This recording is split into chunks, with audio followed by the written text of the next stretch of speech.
ఒక్కసారి కొమ్మూరి గోల్డ్ కి కాల్ చేయండి. తాకట్లో ఉన్న మీ బంగారాన్ని విడిపించి మార్కెట్ ప్రైస్ కి వాళ్ళు కొనుక్కుని మిగతా డబ్బులు మీకు ఇచ్చేస్తారు. వెల్కమ్ బ్యాక్ టు మనం టీవీ. నేను మీ పవన్ బేస్వాడ. ప్రస్తుతం సోషల్ మీడియాలో సంతారా దీక్ష గురించి పెద్ద చర్చ మొదలైంది. ఇటీవల మధ్యప్రదేశ్లోని ఇందోర్లో వియానా అనే 3.5 ఏళ్ల చిన్నారి బ్రెయిన్ ట్యూమర్తో బాధపడుతూ ఉండటంతో చిన్నారి చేత ఉపవాసంతో ప్రాణాలు పోగొట్టుకునే సంతారా దీక్షను చేయించారు.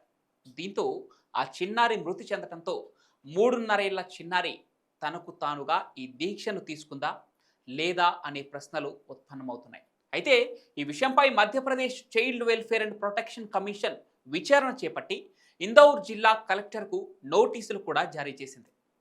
అసలు సంతారా దీక్ష అంటే ఏంటి, ఈ దీక్ష ఎందుకు తీసుకుంటారో ఈ వీడియోలో క్లియర్గా తెలుసుకుందాం. జైన మతం ప్రకారం సంతారా దీక్ష అనేది ఉపవాసంతో ప్రాణాలు పోగొట్టుకునే ఒక వ్రతం లాంటి. జైన మత విశ్వాసాల ప్రకారం వ్యక్తి మరణానికి దగ్గరవుతున్నప్పుడు ఈ సంతార ఆచారాన్ని స్వీకరించవచ్చు. ఈ ఆచారం ప్రకారం స్వీయ శుద్ధి మోక్షాన్ని పొందే ఒక మార్గం ఇది.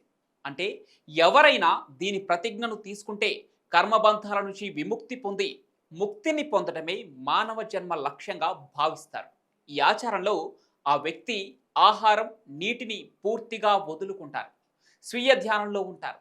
సంతార కర్మను జైన సన్యాసులు చుట్టూ ఉండి జరిపిస్తూ ఉంటారు.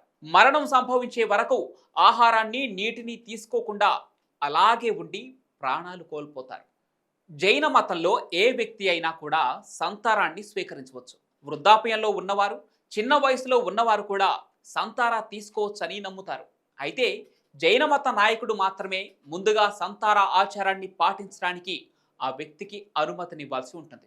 ఇక ఆ అనుమతి ఇచ్చిన తర్వాతే ఆ వ్యక్తి ఆహారాన్ని నీటిని వదిలేయాల్సి ఉంటుంది. సంతారా ఆచారం తీసుకున్న తర్వాత ఆ వ్యక్తి చుట్టూ మతపరమైన గ్రంథాలను పెట్టి అందులోని మంత్రాలను చదువుతూ ఉంటారు, ఉపన్యాసాలు ఇస్తారు.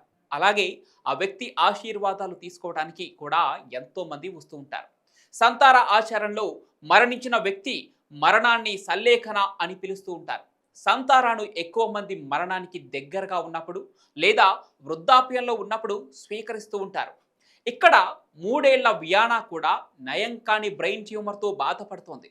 ఆమెకు మరణం తథ్యమని వైద్యులు కూడా నిర్ధారించారు. అందుకే తమ మతాచారాల ప్రకారం సంతారా పద్ధతిలో తమ కూతురు చివరి క్షణాలు ముగించాలని వియానా తల్లిదండ్రులు ఆకాంక్షించారు. ఇక వియానాకు సంతారా దీక్ష మొదలుపెట్టిన 10 నిమిషాల్లోనే వియానా చనిపోవటం గమనార్హం. ఈ విషయం బయటకు రావడంతో తర్వాత సోషల్ మీడియాలో చర్చగా మారిపోయింది.